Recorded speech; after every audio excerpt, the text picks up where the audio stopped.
Olá, boa noite, seja bem-vindo à nossa nova plataforma de ensino. Você, aluna da Facisa, do curso de Direito, sejam muito bem-vindos. Infelizmente, nós não podemos mais estar presencial na nossa sala de aula, como de costume, mas nós estaremos também utilizando este meio de comunicação para que a gente possa estar dando continuidade às nossas aulas.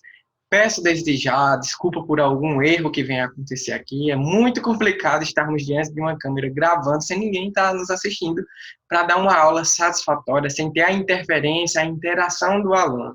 São interferências válidas para todo o processo de conhecimento. Mas acredito que aqui também nós vamos conseguir minimizar os efeitos de toda essa pandemia no teu ensino e você vai conseguir chegar no final do semestre com todo o conteúdo dado e ministrado. Se a gente não conseguir voltar antes, e eu acredito que isso venha acontecer em nome de Jesus. Tá certo? Então, pessoal, vamos dar início à nossa aula. Como é que vai funcionar daqui em diante? É o seguinte, nós vamos estar utilizando o canal do YouTube da Facisa. Eu vou estar disponibilizando esse link através do Acad Web para vocês. Toda a nossa comunicação agora vai ser através do Acad Web. Eu acredito que nossos coordenadores e que nossa equipe da coordenação já deve ter adiantado para todos os representantes e repassar para os demais alunos como é que vai funcionar. Nós estaremos utilizando o nosso aplicativo, do Acad Web, para que você possa ter acesso às mensagens, links dos nossos vídeos, das nossas videoaulas e também o link para acesso às nossas atividades. Nós não estamos de férias, nós não estamos parados, nós vamos estar sim em movimento e vamos conseguir transmitir todo o conteúdo para vocês, tá certo? Então vamos dar continuidade à nossa matéria maravilhosa, que é Direito das Obrigações.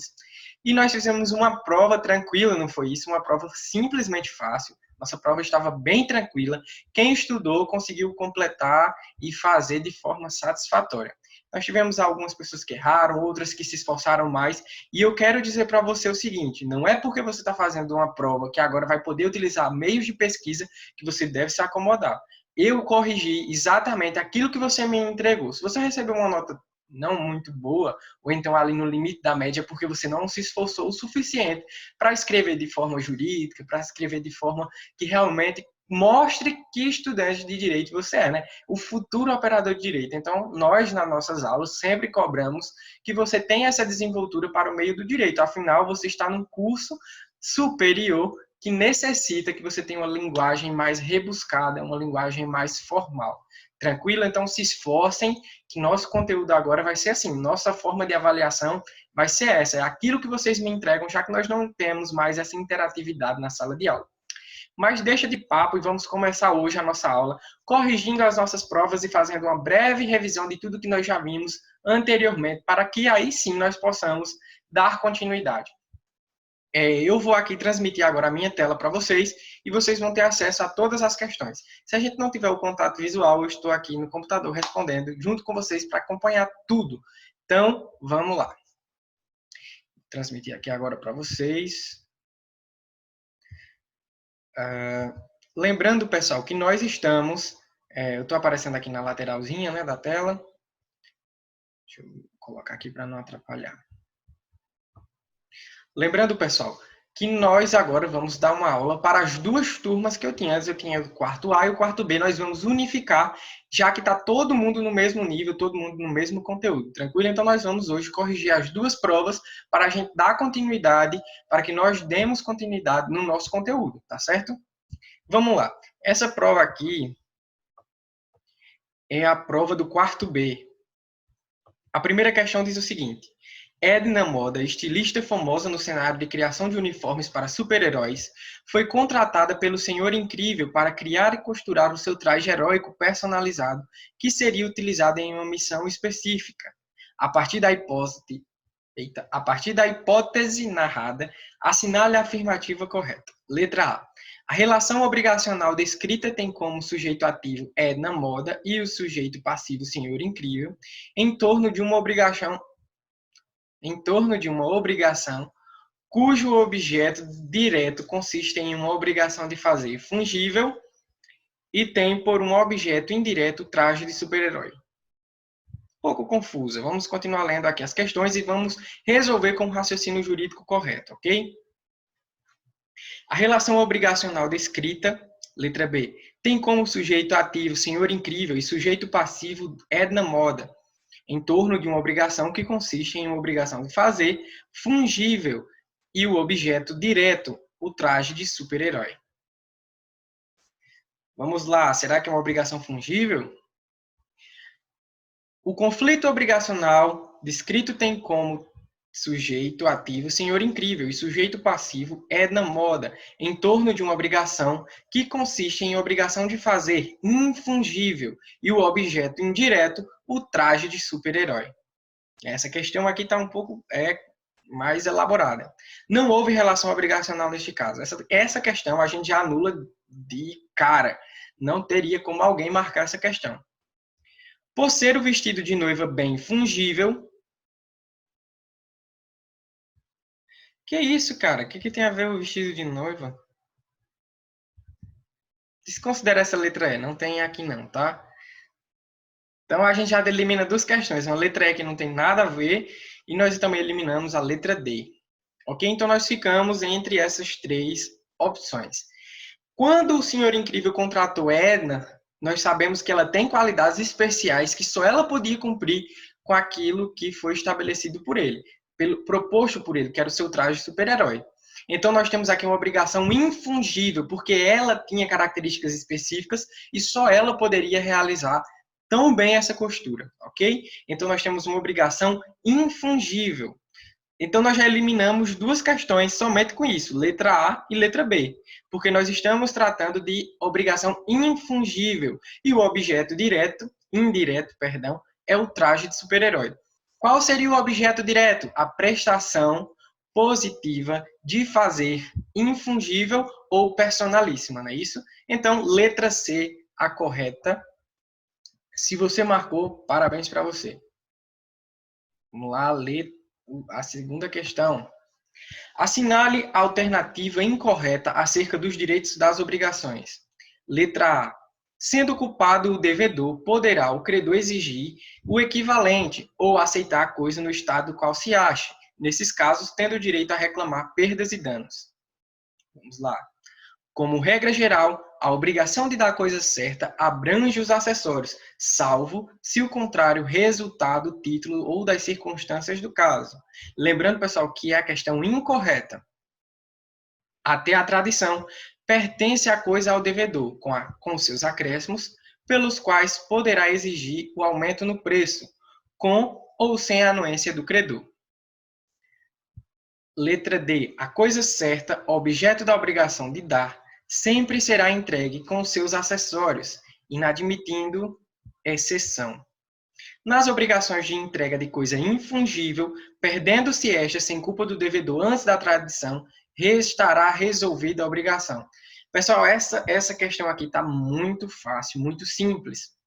Lembre que em sala de aula a gente sempre comunicou que os bens acessórios eles acompanham o bem principal, correto? Mas nós temos sim exceções. Se eu fizer uma ressalva no contrato antes da tradição, nós sabemos que os acessórios não irão acompanhar o bem principal. Então, como a questão da a segunda questão está solicitando a alternativa incorreta, nós já achamos a alternativa incorreta. Letra D. Se você marcou, parabéns também. Vamos embora. As demais questões estão corretas, de acordo com aquilo que nós já estudamos em sala de aula, tá certo? Para questão 3. Terceira questão. Gertrudes, proprietária de um automóvel, não efetua o pagamento do IPVA. Antes de continuar lendo essa questão, eu gostaria de dizer para vocês que aqui são exemplos esdrúxulos, né? Mas para que fique claro a sua compreensão. Não necessariamente o carro ele é transmitido somente se ele tiver... Calma aí, vamos organizar aqui o pensamento. O carro ele só é transmitido se ele tiver kits. Então não teria como transferir um carro com pendências, entendeu? Mas aqui nessa questão pode, digamos assim que pode. Vamos abrir essa seção para cá. Gertrudes, proprietária de automóvel, não efetua o pagamento do IPVA pelo menos 2 anos. Calma aí, vou arrastar essa minha telinha para cá.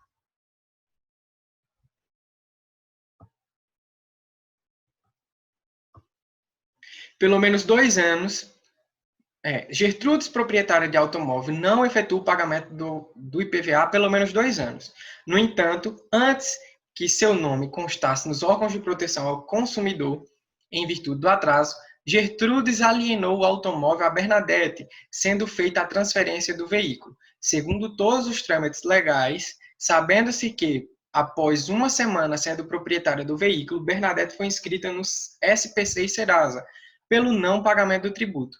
Pode-se afirmar que nós estamos diante aqui de uma obrigação propter rem, que é uma figura híbrida da qual nós já estudamos também em sala de aula.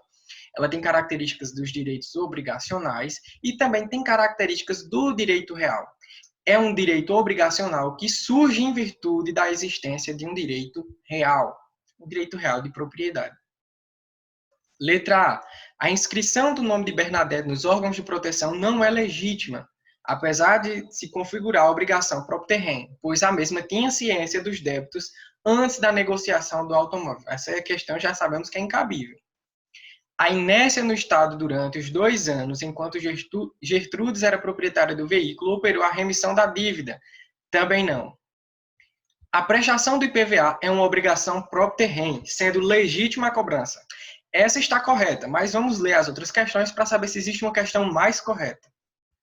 Gertrudes, letra D, pode efetuar o pagamento extrajudicial e entrar com ação de regresso contra Bernadette. Não. Bernadette não terá que pagar, pois o Código Civil de 2002 alterou a natureza da obrigação IPVA, tornando a obrigação institui personae. Não, pessoal, a letra C é a correta. A prestação de IPVA é uma obrigação propter rem, sendo legítima a cobrança. Por isso que nós sempre falamos em sala de aula. Se você vai efetuar a compra de algum imóvel, não nessa situação específica, mas se você vai fazer a efetuação de compra de algum imóvel, primeiro vá no cartório de registro público de imóveis, veja se não tem nenhum direito real onerando aquele imóvel, se não tem alguma hipoteca, porque depois desse tipo de obrigação, ela acompanha a coisa, e aí vai chegar até você e você vai ser o responsável por pagar todas as dívidas, ok? Vamos lá. Assinale Questão 4. Assinale as afirmativas sobre as obrigações de dar coisa certa ou incerta e assinale aquela que se espelha na hipótese correta. Letra A. Se o bem, objeto da obrigação... Se o bem, objeto da obrigação de dar coisa certa, se deteriorar sem culpa do devedor, ficar-lhe-á assegurada a faculdade de resolver a obrigação. Será? Nas obrigações de dar coisa determinada pelo gênero e pela quantidade, a escolha pertence ao credor, se o contrário não resultar do título da obrigação. Será? Vamos continuar. Na obrigação de restituir coisa certa, a deterioração do bem sem culpa do devedor impõe ao credor o seu recebimento no estado em que se encontre, mas o credor tem direito à indenização por perdas e danos. Nas obrigações de restituir coisa certa, o credor sofrerá a perda do bem se ocorrer antes da tradição, sem culpa do devedor, com o que a obrigação ficará resolvida, ressalvados os direitos do credor até o dia da perda. Vamos lá, pessoal, analisar questão por questão. A letra A. Se o bem objeto da obrigação de dar coisa certa se deteriorar sem culpa do devedor, fica-lhe assegurada a faculdade de resolver a obrigação. Não, pessoal, não é facultativo. Já se extingue de pleno direito. Se ele não deu causa, né, a deterioração, ao perecimento daquela coisa, antes da tradição, a obrigação é resolvida. É o que nos afirma o Código Civil. Nas obrigações de dar a coisa determinada pelo gênero e pela quantidade, nós estamos diante de uma obrigação indeterminada, que só tem gênero e quantidade, faltando a qualificação. E aí a escolha pertence ao credor? Não, pertence ao devedor. Na obrigação de restituir coisa certa, a deterioração do bem sem culpa do devedor impõe ao credor o seu recebimento no estado em que se encontre. Não, pessoal. Se a obrigação não se deu por culpa do devedor, resolve-se a obrigação. E aí o que pode acontecer? O credor pode receber, não é nada imposto, ele pode receber com o abatimento no valor, ou ele pode resolver realmente a obrigação com direito à indenização. Não é nada imposto, é uma faculdade do credor se ele vai aceitar a coisa do jeito que está ou resolve a obrigação e aí tem mais a indenização, ok? Então, a letra correta é a letra D, perfeitamente igual o Código Civil nos relata. Tranquilo? Então, vamos lá, vamos embora. Na obrigação de dar a coisa incerta, questão 5, acompanhem aí com a prova de vocês, vão fazendo as devidas anotações e nós já estamos lembrando um pouco do que foi visto em sala de aula. Na obrigação de dar coisa incerta, se determinada coisa pelo gênero e pela quantidade, a escolha pertence... Pessoal, aqui, se você tivesse prestado atenção e marcado as outras questões na prova, você conseguiria resolver essa questão por outras questões já respondidas. Então, a gente já mataria aqui uma questão de brinde para vocês. Na obrigação de dar coisa incerta, se determina pelo gênero e pela quantidade, a escolha pertence ao devedor. Então, a gente já tiraria letra A, nós já tiraríamos a letra D, duas questões só com essa informação. Vamos lá, letra B. Ao devedor, podendo escolher a coisa que melhor lhe aprouver. Será que é a melhor que lhe aprouver? Ao devedor, se o contrário não resultar do título da obrigação. Sempre ao devedor, não sendo este obrigado a prestar-lhe a melhor, nem podendo dar a pior. Este sempre, pessoal, nem sempre acontece essa situação. Existem coisas, pelo título da obrigação que existe, que a escolha vai pertencer ao credor. Então, a questão mais correta aqui nessa seria a letra C. Ao devedor, se o contrário não resultar do título da obrigação. Tranquilo? Fácil, fácil, fácil. A prova estava tranquila. E aí, para quem assiste assistiu, né, a Senhora do Destino, estava até passando reprise na hora que eu estava elaborando a prova, por isso que eu coloquei aqui. Nazaré Tedesco deve a Maria do Carmo um caminhão da marca XXX, chassi YYY, placa WWW. Antes da entrega do bem, Nazaré, que estava na direção do veículo, ultrapassou outro carro em faixa contínua, vindo a causar um acidente de trânsito. O caminhão sofreu avarias, mas não se tornou inutilizável, como Maria do Carmo poderá reaver os prejuízos. Pessoal, vamos entender aqui essa questão do que se trata. Primeiro, qual é o tipo de obrigação que nós temos aqui?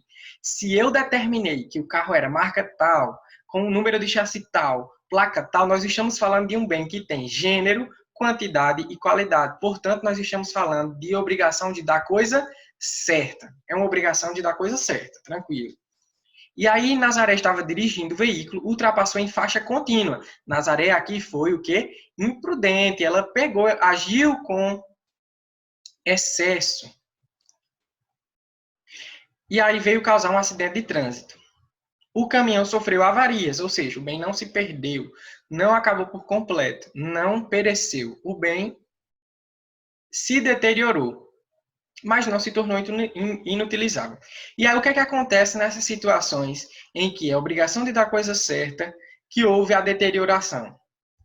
Maria do Carmo pode receber o caminhão, né, o caminhão do jeito que ele se encontra, tendo o abatimento no valor dos prejuízos, ou ela pode resolver a obrigação e aí vai cobrar indenização mais perdas e danos. Ok, simples, a questão era simples.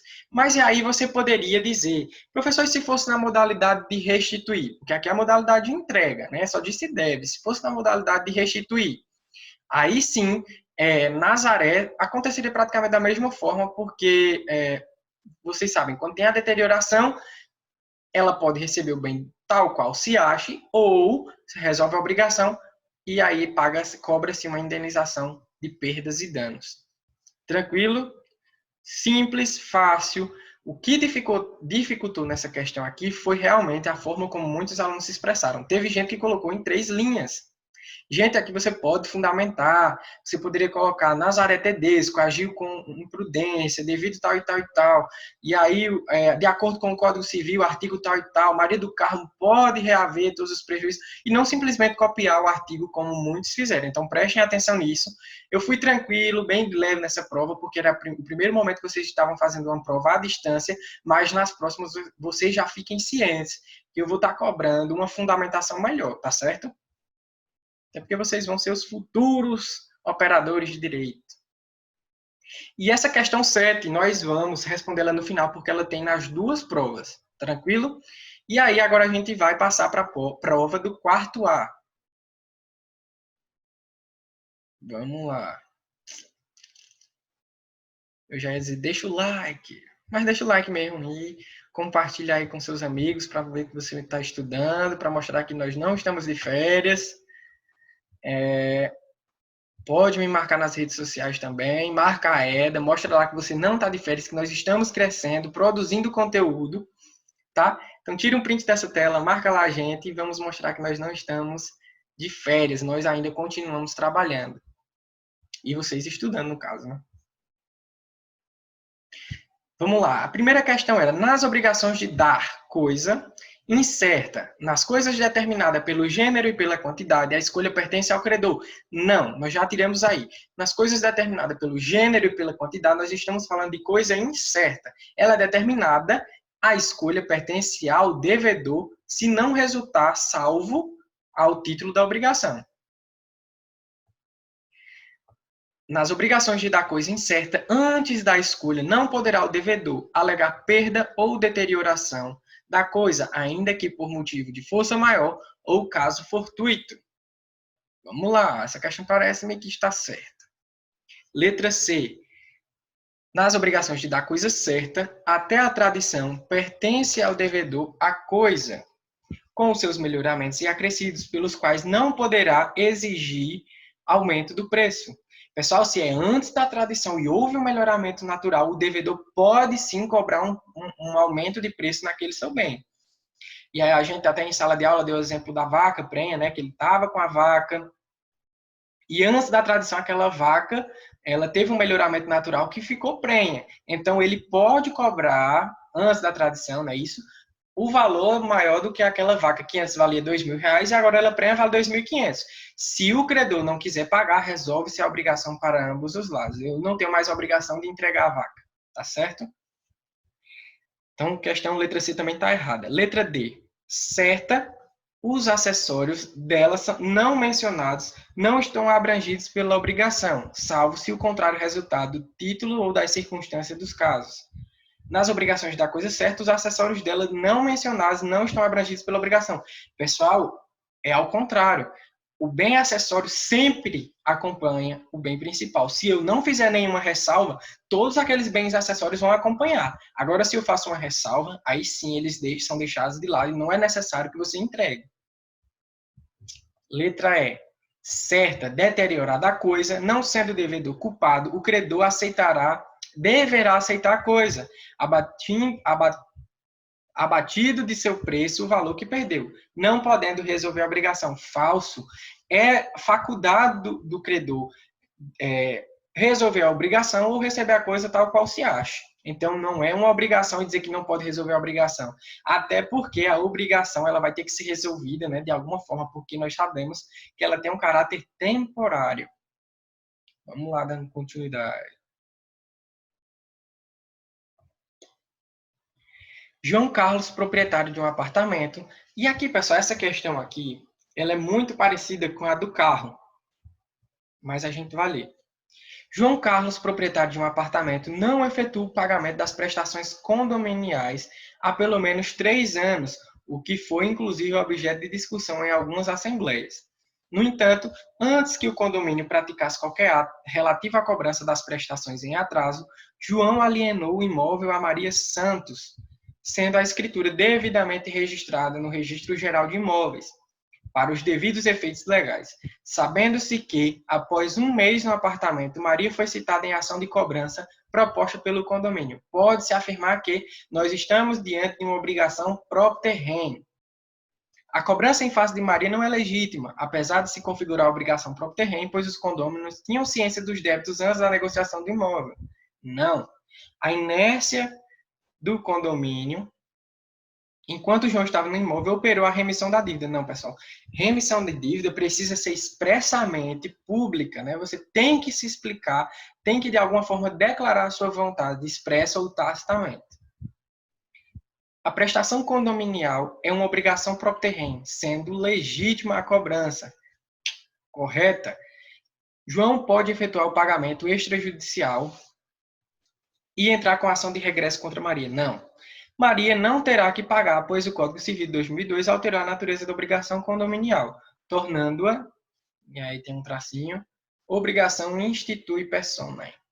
Pessoal, não, é uma obrigação propter rem.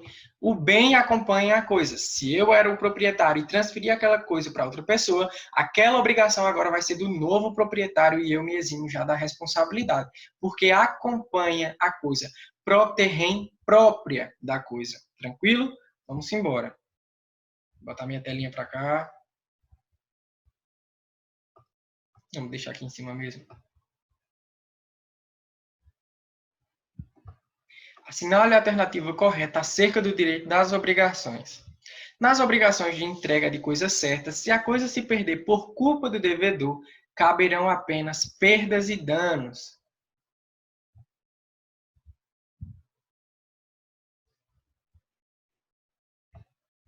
Vamos ler com calma. Assinale a alternativa correta acerca dos direitos das obrigações. Nas obrigações de entrega de coisa certa, se a coisa se perder por culpa do devedor, caberão apenas perdas e danos. Não, pessoal. Não caberá apenas perdas e danos. Não é isso? Essa palavra apenas, você sempre já desconfia. Não necessariamente toda questão vai estar errada, mas essa já está errada, porque também você pode resolver a obrigação.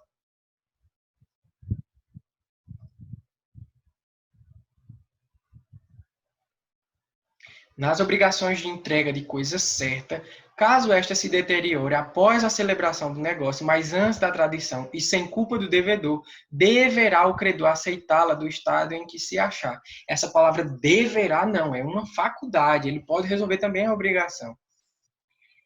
Desde a celebração do negócio, a coisa móvel, certamente, certa, pertencerá ao adquirente, mesmo antes da tradição, de tal sorte que os acréscimos eventuais não poderão motivar a majoração no preço. Falso.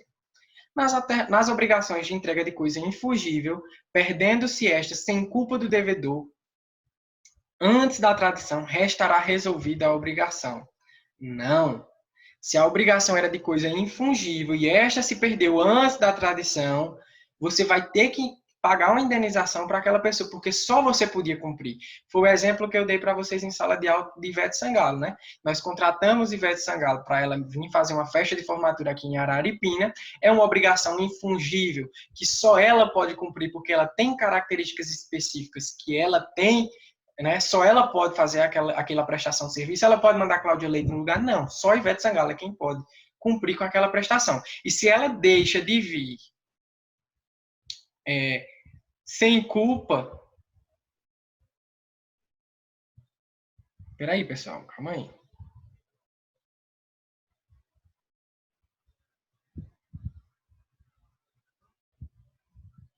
Não, pessoal. Eu confundi aqui. Nas obrigações de entrega de coisa infungível, perdendo-se esta sem culpa, eu entendi com culpa. Sem culpa, realmente resolve-se a obrigação. Ivete Sangalo acabou perdendo o voo porque cancelaram todos os voos. Aí ela não vai ter nenhuma obrigação a ser mais cumprida, né? Resolve-se a obrigação porque ela não deu causa. Mas voltando àquele exemplo que eu estava dando, se ela deu causa, digamos que ela estava no aeroporto e acabou dormindo e perdeu o voo, com culpa dela, aí sim ela vai ter que pagar uma indenização. Mas nesse caso aqui, que é sem culpa, ela está correta. Então, letra D é a correta, viu? Eu li com culpa, pessoal, desculpa. A coisa certa, objeto da obrigação de dar, sempre será entregue com seus acessórios, inadmitindo-se exceções. Pessoal, errado, porque nós sabemos que a ressalva já tira essa questão dos bens e acessórios acompanharem o principal. Calor. Em relação às obrigações de dar coisa certa, é correto afirmar que, como regra geral, a obrigação de dar coisa certa não abrange os acessórios, salvo se o contrário resultar o título das circunstâncias do caso. Abrange os acessórios. Isso aqui é o contrário, então a questão já está errada. Se a obrigação for de restituir coisa certa e esta, sem culpa do devedor, se perder antes da tradição, sofrerá o credor a perda e a obrigação se resolverá, ressalvados os direitos até o dia da perda. Se a obrigação for de restituir coisa certa e esta, sem culpa do devedor, se perder antes da tradição, sofrerá o credor a perda e a obrigação se resolverá, ressalvados os direitos até o dia perfeito. Questão perfeita, letra de artigo, letra de lei. E está exatamente assim no nosso Código Civil. Lembre-se que quando a obrigação é de restituir e o devedor não deu culpa à deterioração daquele bem ou o perecimento, o credor, que é o real proprietário, ele vai ter que sofrer a perda, ele vai sofrer os danos e a obrigação vai resolver porque o devedor não deu culpa ao perecimento ou deterioração da coisa. Tranquilo? Então, letra B correta. Sendo culpado o devedor, poderá o credor exigir o equivalente ou aceitar a coisa no estado em que se acha. Nesses casos, sem direito a reclamar perdas e danos. Não. Em um ou em outro caso, ele pode reclamar perdas e danos.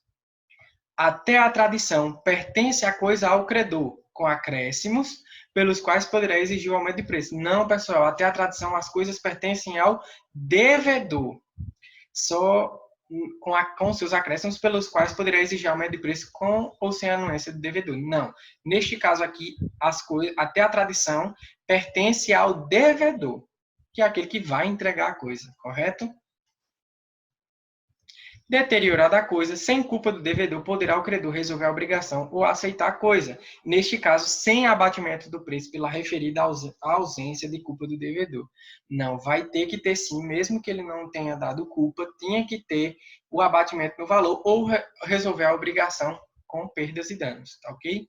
De acordo com o prejuízo. Então, a letra B é a questão correta.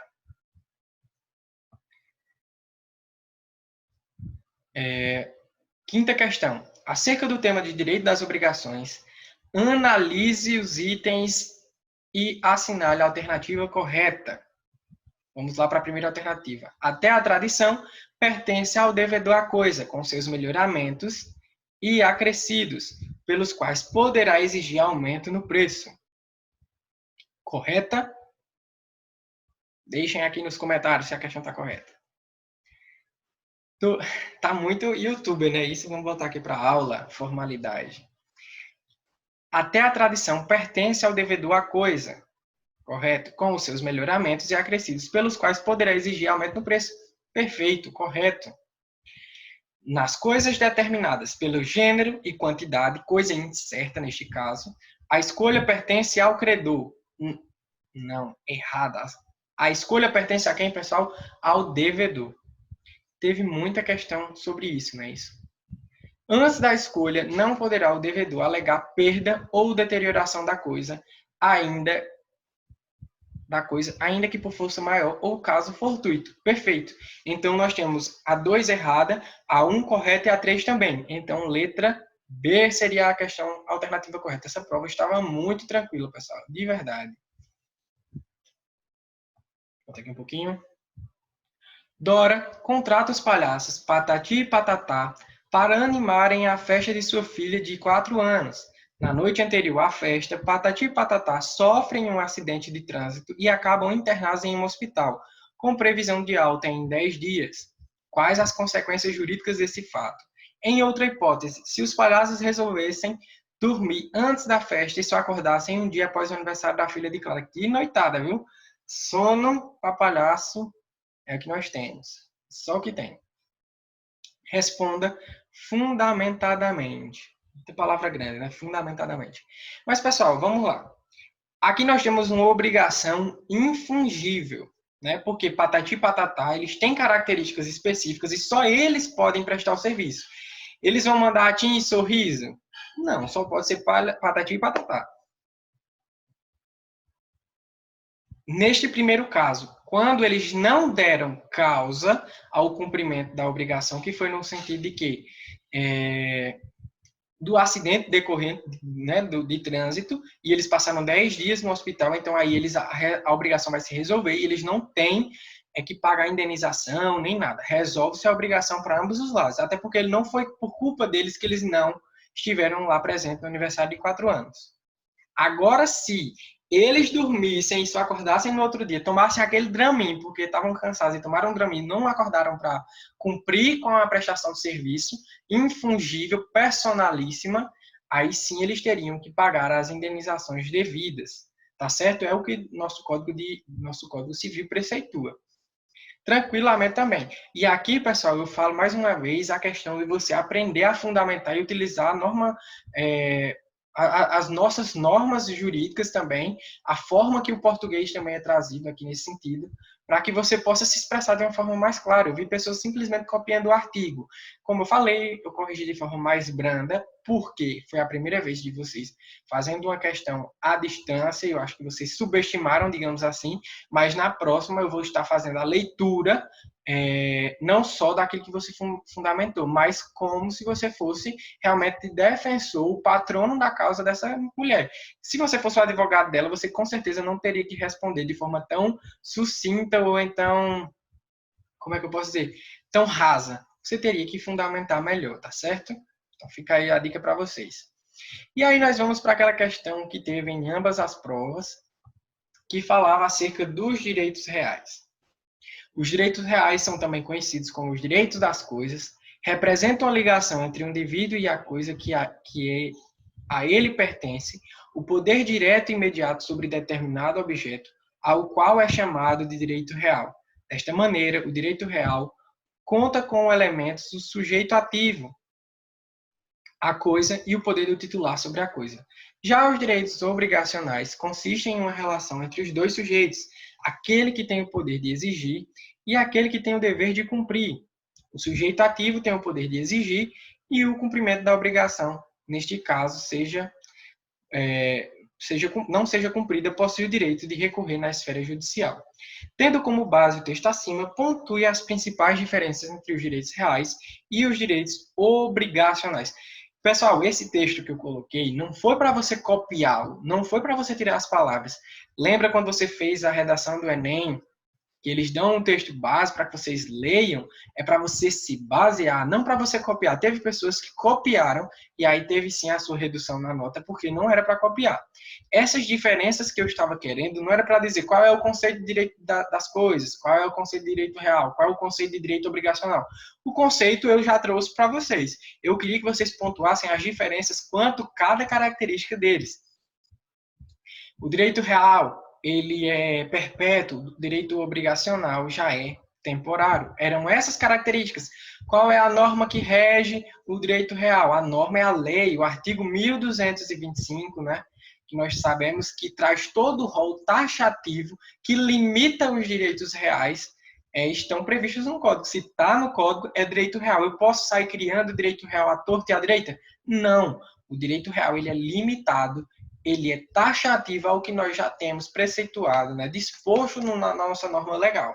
Já o direito obrigacional, ele é ilimitado. Você pode criar todo tipo de obrigação que existir, ou a que não existir também. Você fica livre, desde que você não desrespeite a lei, desde que você não vá de encontro à norma jurídica. Então, eram essas características. Nós falamos vários outros tipos de características do direito real e do direito obrigacional, que dariam base para que a gente estudasse o que? As figuras híbridas, que têm características mescladas de cada um. O direito real tem aderência, que é o direito de sequela, o direito de perseguir o bem aonde ele estiver. Já o direito obrigacional não tem essa aderência. O direito real, ele tem o quê? O poder de abandono. Lembra que eu falei para vocês que, né, aquela sigla, GRUD, que são os direitos, os elementos do direito real, principalmente que compõem todos, que é o direito mais robusto, mais completo, é a propriedade, que você pode gozar, usar, reaver, que é o direito de sequela, que é a aderência, e dispor. Então, da mesma forma que você tem o direito de dispor, você pode abandonar. Até dou exemplo em sala de aula. Se o bem é meu, se o carro é meu, eu posso doar, eu posso vender, tacar fogo, jogar no rio, explodir, abandoná-lo, porque eu posso dispor daquela coisa e eu tenho direito real sobre ela. Tranquilo? Já no direito obrigacional, eu não posso abandonar minha obrigação. Se eu tenho uma obrigação, seja ela de dar coisa certa, de dar coisa incerta, de prestação de fazer, prestar algum serviço, eu não posso simplesmente abandonar. Se eu abandonar e descumprir, inadimplir com aquela minha obrigação, eu vou ter o quê? As consequências que o nosso Código Civil traz. Indenização, mais perdas e danos, em caso de culpa, entendeu? Então, são essas características que eu queria nessa questão. Você poderia fazer quadro comparativo, você poderia fazer a redação como muitos fizeram. Teve gente que fez o quadro comparativo, igual também a gente já até tinha tratado em sala de aula. E aí essa questão aqui a gente bateu muito martelo nela, até na nossa revisão. E eu fiquei muito triste porque tinham pessoas que simplesmente copiavam. Então, nas próximas questões, façam aquele esforço para que você também não se auto-sabote, né? Para que você não ache que você vou ganhar essa vantagem aqui porque a prova vai ser simples e o professor vai corrigir. Não. Eu leio todas as questões, eu faço pontuação em cada tipo de artigo e coisa que você coloca lá na sua questão. Fundamentação. Tá certo? Então, a nossa prova estava fácil, tranquila. Nós conseguimos ver aqui hoje um resumão básico de tudo que nós já estudamos, né? Vamos voltar aqui para a tela grande, para a tela principal, para que vocês possam ver a minha cara melhor. Então, o que nós estudamos até agora, nós estudamos toda aquela, né, o conceito, elementos, o que é uma obrigação, as obrigações híbridas, né, quais sejam a obrigação próprio terreno, a obrigação de eficácia real e os ônus reais. Nós estudamos todas essas diferenças entre direito real, direito obrigacional, tudo que fundamenta para que nós chegássemos nas modalidades de obrigação. Nós estudamos as duas principais obrigações, a obrigação de dar e a obrigação de fazer, e aí nós vamos estudar também a obrigação de não fazer, para que a gente conclua essas três, né, essas duas prestações positivas e essa terceira prestação negativa, e nós possamos estudar também outros tipos de outras características, outras modalidades de obrigação. Tem a obrigação alternativa, tem a obrigação facultativa, e nós vamos estudar todas elas no decorrer do nosso curso, tranquilo? Então, hoje nós vamos dar continuidade para a nossa matéria, e nós vamos dar continuidade agora com o conteúdo de obrigação de não fazer. O que é a obrigação de não fazer, quais são os seus elementos, quais são suas espécies, o que ela influencia para a nossa sociedade nas obrigações, tá ok? Então, vamos embora. Vou compartilhar minha tela de novo com vocês. Desta vez, eu vou colocar aqui, deixa eu só organizar. Sustentar um cadinho, galera.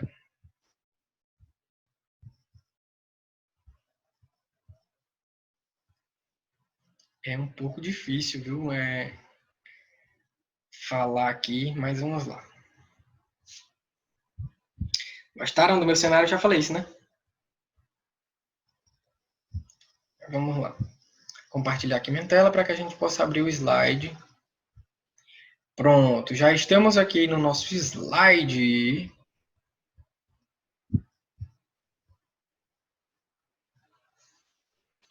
Está um pouco lento, talvez.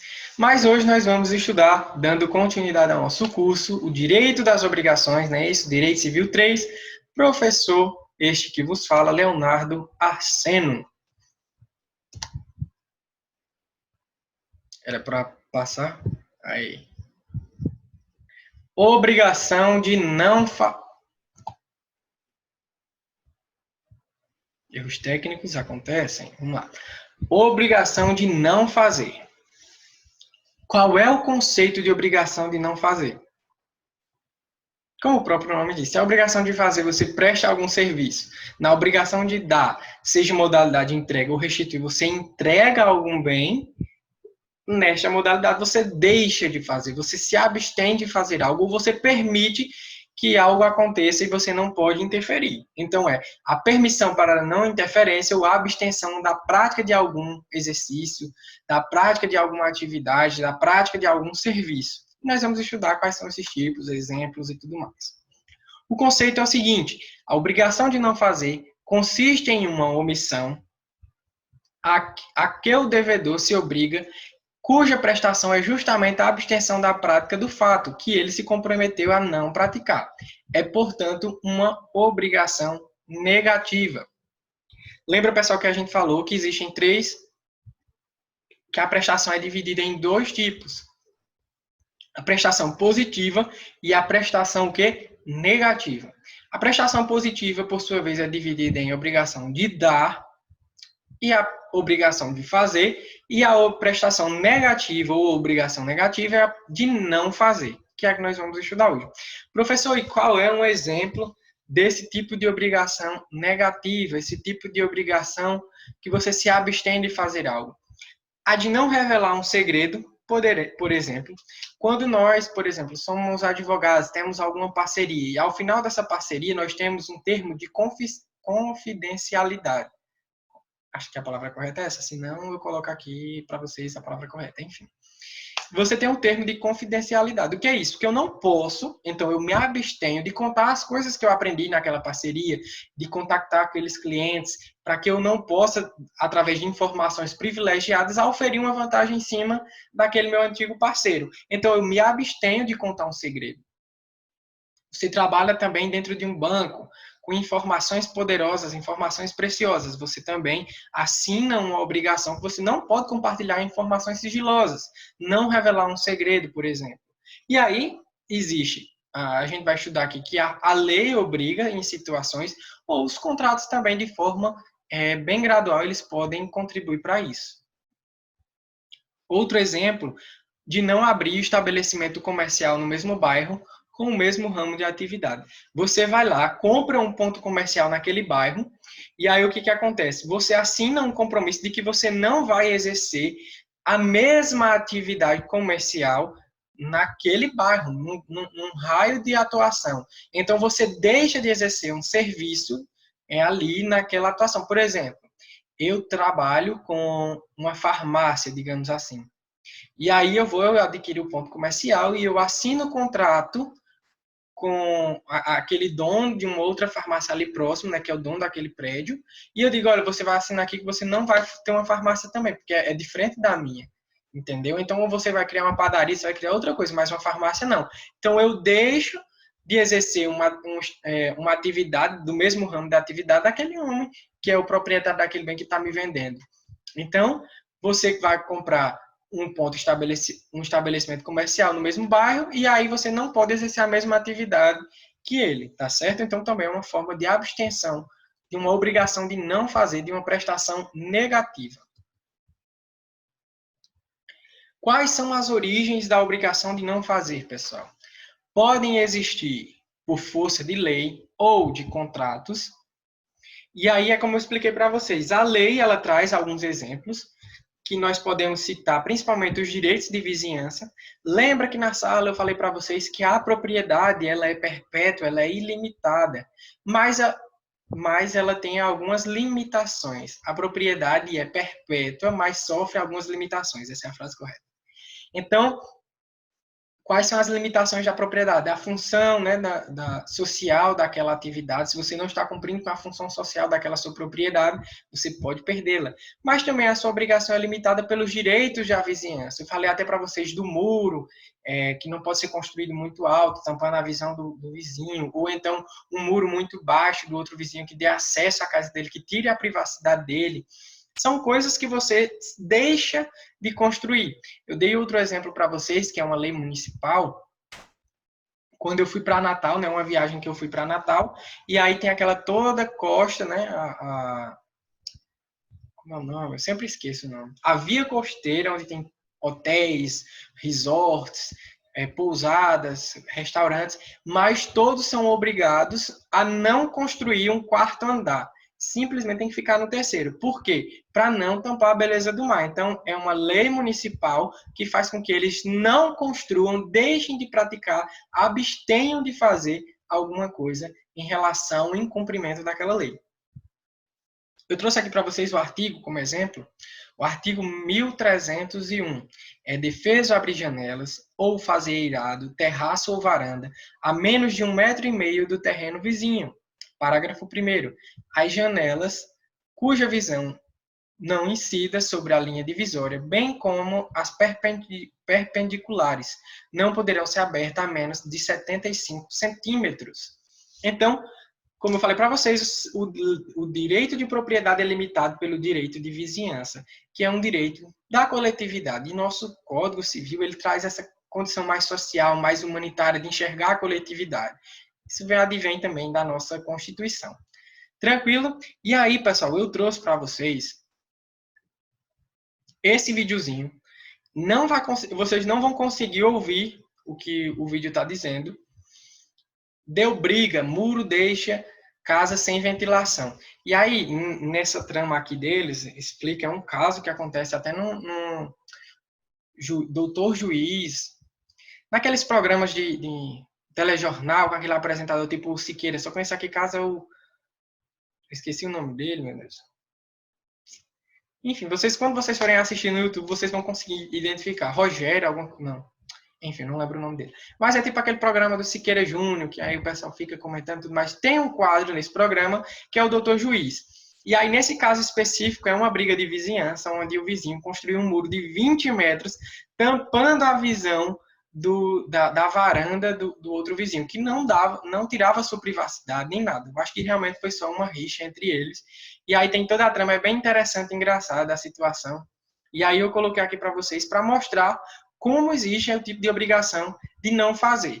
Porque, por mais que eles não tenham assinado o contrato, que eles não tenham pactuado nada, o fato de você ser vizinho de alguém já gera uma obrigação para que você respeite limites, que você não interfira no direito do outro.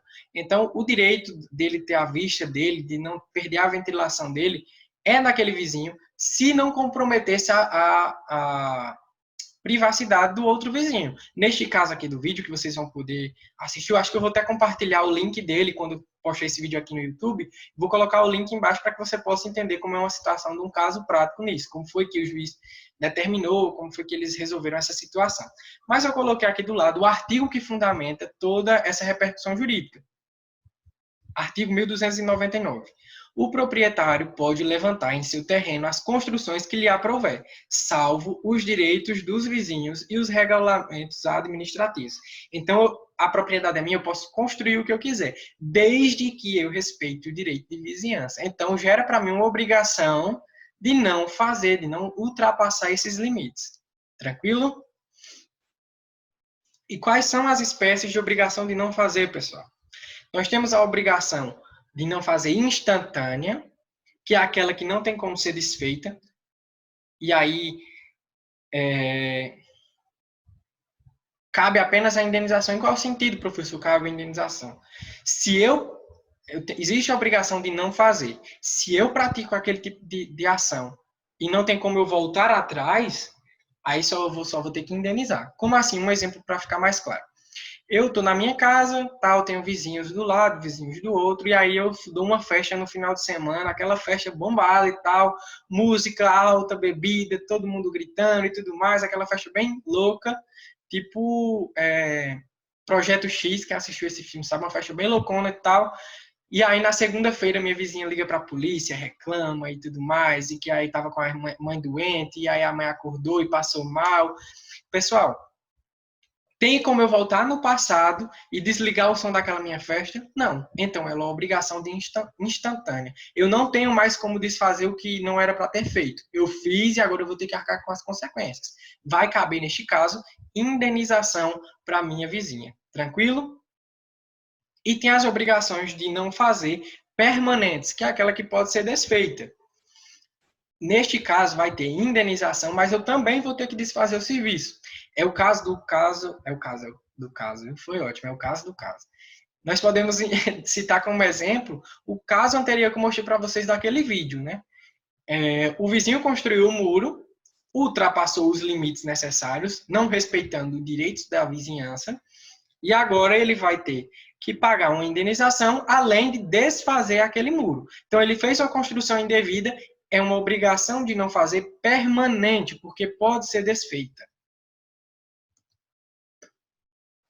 E aí, pessoal, a pergunta que não quer se calar. Quais as consequências do inadimplemento? Lá no artigo 250 do nosso Código Civil diz o seguinte: extingue-se a obrigação de não fazer, desde que, sem culpa do devedor, se lhe torne impossível abster-se do ato que se obrigou a não praticar. Extingue-se a obrigação de não fazer, desde que, sem culpa do devedor, se torne impossível de abster-se de fazer o ato que se obrigou a não praticar. Pessoal, digamos que existe uma situação em que você não tenha como deixar de fazer aquilo. A situação, agora eu não estou lembrando de um exemplo, claro, mas existe uma obrigação de não fazer e você não pode deixar de realizar aquele ato. Deixa eu ver se eu lembro aqui alguma situação. Existe a obrigação de não fazer, e aí você, mesmo sem culpa, precisa fazer aquela obrigação. Não tinha outro jeito, você tem que fazer aquilo que não poderia ter feito. E aí vai se tornar impossível porque você não tinha como se livrar do ato que você tinha dito que não ia praticar. Pronto, aqui vai ser um exemplo bem esdrúxulo, mas vai servir para você.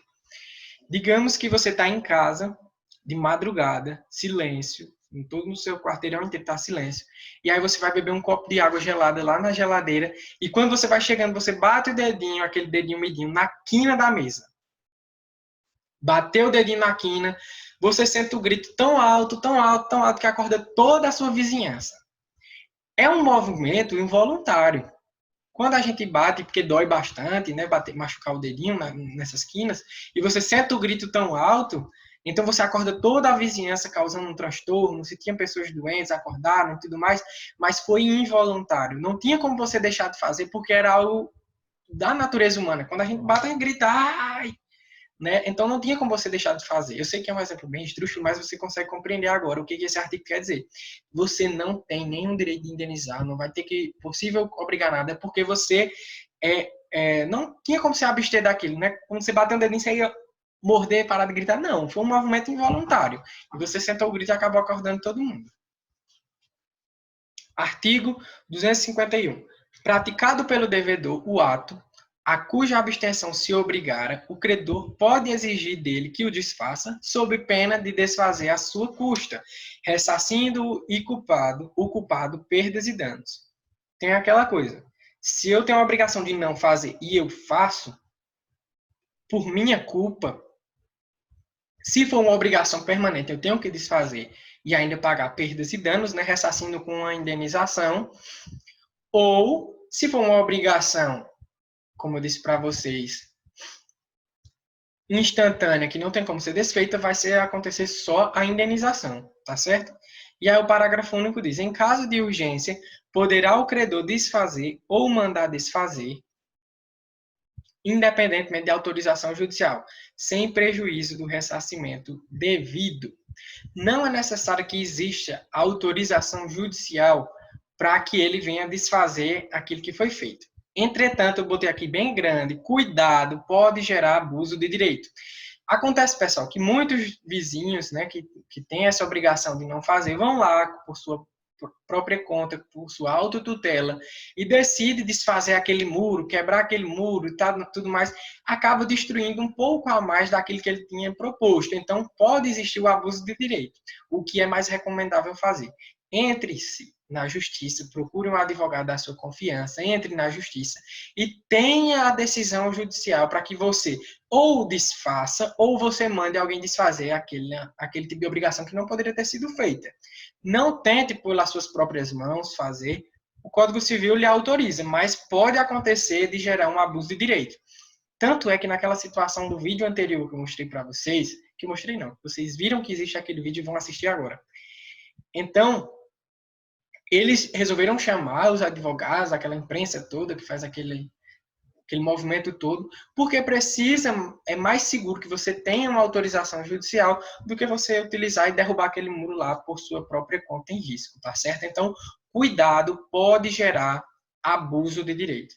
Pessoal, basicamente é tudo isso que eu falei para vocês. Para a gente encerrar esses três tipos, os mais conhecidos, tipo de obrigação, de dar, de fazer e de não fazer. Nas próximas aulas, nós estaremos falando também sobre todos os outros tipos de obrigação, que são um pouco mais curtos, mas também estão presentes no nosso Código Civil. E para a gente culminar e terminar nossa aula de hoje, esse nosso breve encontro, vamos resolver uma questão juntos, utilizando o raciocínio jurídico, de acordo com os artigos que nós lemos e tudo que nós já falamos aqui nesta aula hoje, tá certo? Eu coloquei questões para fixação, mas eu coloquei só uma. Então, tira aí esse questões, bota só questão para fixação, certo? A respeito das obrigações, leia as afirmações abaixo e, em seguida, julgue em verdadeira ou falsa. Nas obrigações de não fazer, praticado pelo devedor o ato, a cuja obrigação se obrigara, a cuja abstenção se obrigara, o credor pode exigir dele que o desfaça, sob pena de desfazer à sua custa, ressarcindo o culpado por perdas e danos. Correto? Para esta última hipótese, sempre será necessária a autorização judicial. Falsa. Nós acabamos de ler no artigo. Deixa eu só conferir o artigo aqui. 251, 256. Artigo 251 que diz o quê? Que no parágrafo 1, que não necessariamente precisa de autorização judicial. Você pode ir lá e desfazer. Mas tem que ter todo cuidado, como eu falei para vocês, para que não haja o abuso do direito. Né? Você tem o direito, mas você extrapola os limites daquele direito e aí pode sofrer uma complicação futura. Tá certo? Então, a questão tá falsa. Vamos para o item 2. Extingue-se a obrigação de não fazer, desde que, sem culpa do devedor, se lhe torne impossível abster-se do ato que se obrigou a não praticar. Vamos ler com calma. Extingue-se a obrigação de não fazer, desde que, sem culpa do devedor, se lhe torne impossível abster-se do ato que se obrigou a não praticar. Foi o caso do dedinho que eu falei para vocês. Se não tem outra alternativa e você precisa praticar aquele ato que estava proibido, que você não poderia fazer, não existe outra alternativa e você o faz, não tem como que o credor venha lhe cobrar algum prejuízo ou alguma perda de danos, algum tipo de indenização. Porque você não deu culpa, não existe outra forma de você realizar aquilo, senão cumprindo a obrigação que estava para não ser feita. Então, afirmativa correta. Pessoal, é isso. Vamos voltar aqui. Nossa aula de hoje foi basicamente essa, correção das provas anteriores e revisão do conteúdo que nós fizemos, e damos entrada agora na obrigação de não fazer. Eu vou estar lançando para vocês, no nosso ACAD Web, como eu havia dito para vocês, o link para este vídeo, para que vocês possam assistir essa aula. Aqui na aula do YouTube, eu vou estar colocando o link do vídeo que nós assistimos, que nós vimos que existe aqui nesta aula. E aí, também vou estar lançando lá no ACAD Web algumas atividades em relação ao que nós estudamos hoje, para que seja cumprida, feita, realizada e entregue, para que a gente possa corrigir e saber que você está nos assistindo. Então, pessoal, vamos lá novamente. Muito obrigado por vocês estarem aqui. Nossa faculdade está dando todo o apoio para os professores, para que nós possamos estudar, para que nós possamos trabalhar, dando todos os meios legais para que vocês não fiquem prejudicados, para que a gente consiga minimizar os efeitos, né, prejudiciais por conta dessa pandemia. Oro para que nós possamos voltar e que tudo venha à normalidade e que, em nome de Jesus, nós consigamos, né, tornar a nossa rotina normal. Tá certo? Mas, por enquanto, vamos continuar por aqui, neste tipo de plataforma. Tira um print da aula que você está assistindo. Se você chegou até aqui, tira um print, me marca nas redes sociais, marca a Eda também, porque aí fica fácil de saber quem está acompanhando a aula, quem não está, quem está assistindo, quem não assistiu, e aí a gente fica sabendo aquele aluno que está mais interessado do que os outros, né? Então, ó, lembrem do caderno da admiração, tá, pessoal? Vai constar para cá também. Vai valer nota, professor? Nós não sabemos, mas é importante que seu nome esteja lá, tranquilo? Então, fiquem com Deus, um abraço para vocês e até a próxima. Tchau!